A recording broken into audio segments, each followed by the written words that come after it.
today, and did Andrew participate? Andrew practiced. We'll see how he comes out after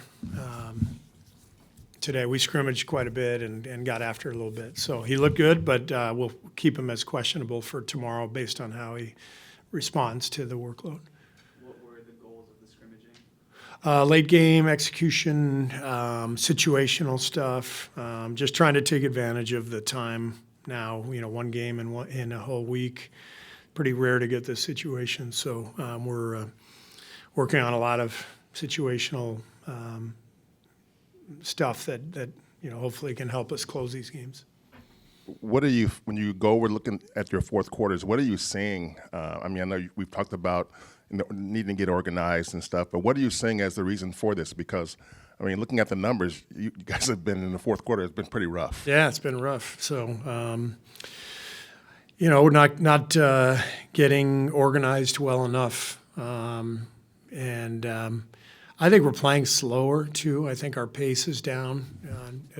Last game, it felt like we were trying to bleed clock with 3 minutes left, and we got to keep the pace going and get a good shot rather than try to run the clock out.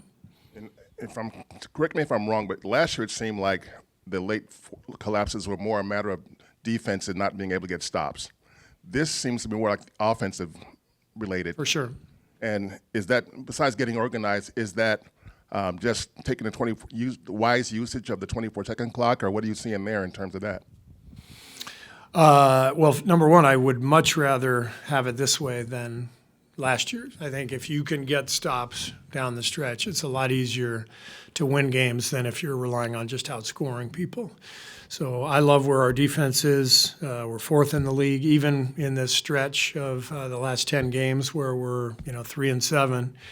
Our defense is top 5 in the league during that stretch. So this is all about our offensive execution, combinations, lineups, lineup construction. I've said this the last few weeks, but when we don't play with as much pace, then we get a little bit exposed in terms of the combinations that we're playing. There might be a lineup that doesn't have enough shooting.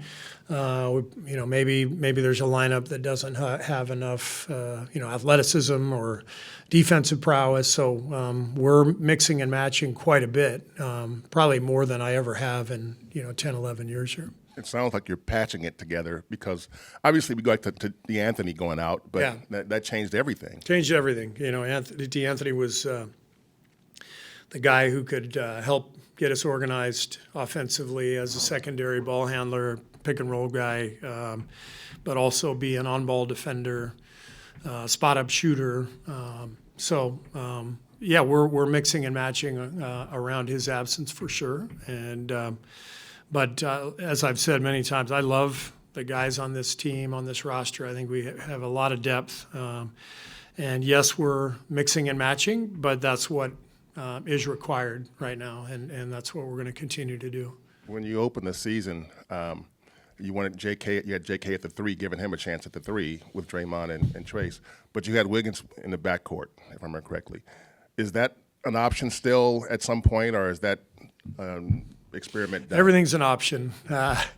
There's always options, but I can tell you that JK at the 4 makes way more sense to me because if we have Draymond at the 4 and either Trace or Loon at the 5, which is what I want to do. Draymond is at his best at the 4. He is, I think, the world's best defender. And when you put him at the 4, he can do everything. If you put him at the 5, he's got to take on a huge responsibility. You could see it the other night, having to guard Şengün the entire game, down on the block. That takes a lot out of him. And then at the other end, he's the fulcrum of the offense as the 5-man in the way we play out of our delay actions. And, he's at the top. It's a lot. It's a lot of responsibility. I think having Draymond at the 4 and either Trace or Loon at the 5 is our best bet to have a consistently good two-way team. But that's tricky because it negates some of the minutes for other guys at other positions. With all that that being said about Draymond, how does it impact you on offense and defense when you have to bring him off the bench? So When I have to bring, when you bring Draymond off the bench and Yeah. start Loon along with Kuminga Right. or somebody else, yeah. how does it impact your offense and defense? Well, it hurts our defense for sure because Draymond, as I said, I think he's the best defender in the NBA. And so if we don't start him, he's not on the other team's best player. He's not, there for the first 6 minutes setting a tone. On the other hand, he's probably going to still play the same minutes. It's just a different look. Draymond's been good on offense at the 4. He has shot the ball well the last 2 years, so he ends up with more 3-point shots, more corner threes. But I don't mind it at all. Like I just think that we're a little better two-way team when he's at the 4 rather than when he's at the 5. Going back to pace for a second, the team's doing things to take away your pace. It felt like there was more pace at the beginning of the year. What has slowed that throughout the game? Well, Houston really, they're very athletic at every position. They can really pressure you, and they've got us into a little bit of a rush. So pace is relative. It's the old John Wooden line: be quick, but don't hurry. You can't hurry, but you've got to get the ball up the floor. And get to your spots. I say it all the time. If we don't get our spacing right, it's hard to play with pace because then all of a sudden the outlet pass isn't right. The pass that the ball handler's expecting isn't there. Now the possession comes to a halt. So a big part of pace is spacing, but it's also decision making. I thought our decision making the other night was really poor. Do you still think you have enough shooters to play four out at times? No. So, For the first couple of weeks, it looked like maybe, but now that's changed. yeah, I mean, like I said, we're not built that way, so I don't really worry about it. But I'm just answering your question. We're not a 4-out team, a 5-out team. We're a defensive-minded team. That's our identity. We're almost a third of the way through the season. We have the 4th-ranked defense that's held up. Like I said, even through the losses, the defense is held up. So our identity is a defensive-minded team, but our offense is much better when we can play with pace off of that defense. And, we've had this stretch. Shots haven't gone in like they did early in the season. But I think that's connected to pace. I think it's connected to the confidence that comes with playing fast. The beginning of this stretch when we started this 7 out of 9 losing stretch, shots weren't going in. I think we lost a little confidence, and we've also played some tough teams who are playing good defense, and it all makes sense. But we keep moving forward and keep trying to find answers.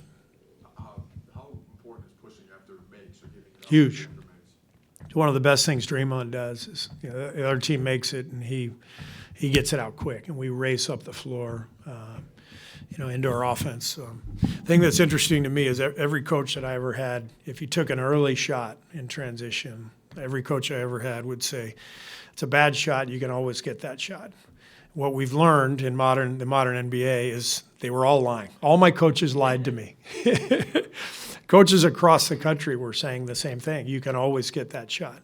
Now, the difference is without a three-point line, back then, to let my coaches off the hook, and all those coaches back then, when the three-point line wasn't as big of a deal, they might have been right. Like you could get a late clock shot, long-range shot, but it wasn't worth 3.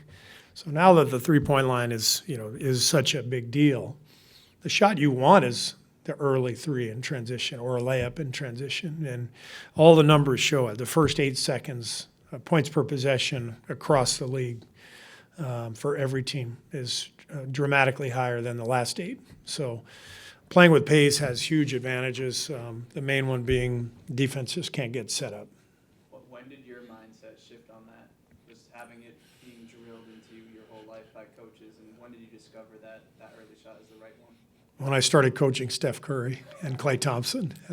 And it took me a little while because that had been ingrained in my head for forever. But a couple of months after I was coaching those guys, I realized, I'm on the bench. I'm going, man, that's a lousy shot from Steph. And it's like, oh, yeah, but he's shooting 43% on that shot, and they're three-point shots, points per possession, way up. So, yeah, those are good shots.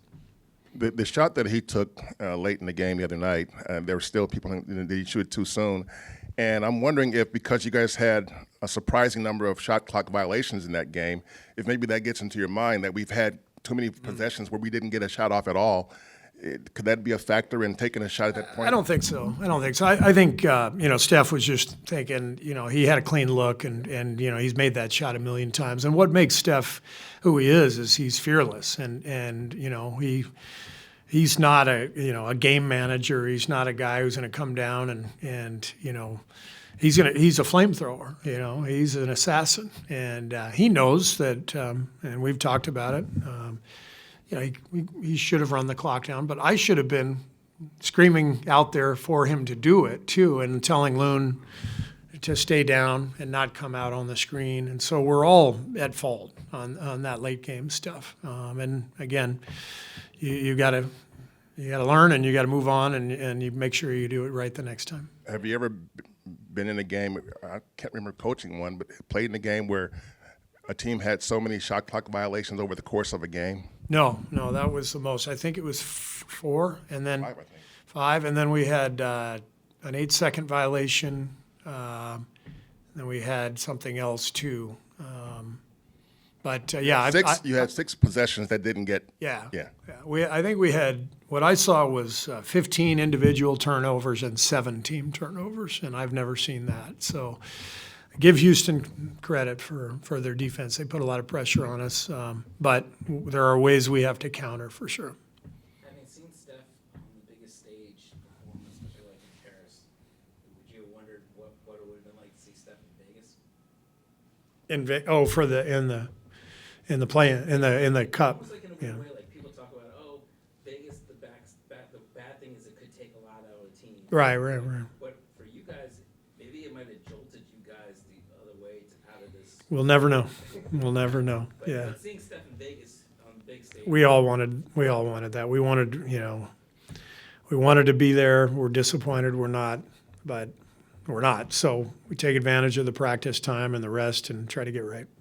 Did you hear from the league about your comments about the officiating? Privately, yeah, but no, I'm not going to say anything about it publicly. Yeah. How's Moses doing? And let me just say, I will say publicly, I am embarrassed about, anytime I criticize an official after the fact, I feel terrible. I'm embarrassed by it. So sometimes with these games, the emotion kicks in. You say things you regret. I wouldn't change anything about, complaining about the call, but Bill Kennedy's a great referee. Been in the league a long time. I feel good when I walk into the arena and I see Bill, and I feel lousy that I said what I said, afterwards, because he didn't deserve that, and that was my mistake. How's Moses? Moses did not practice today. He'll be out tomorrow. Okay. Do we know if this is going to be a week-to-week thing or day-to-day thing? Or Day-to-day, yeah. But aren't we all? Vince Scully. That was Vince.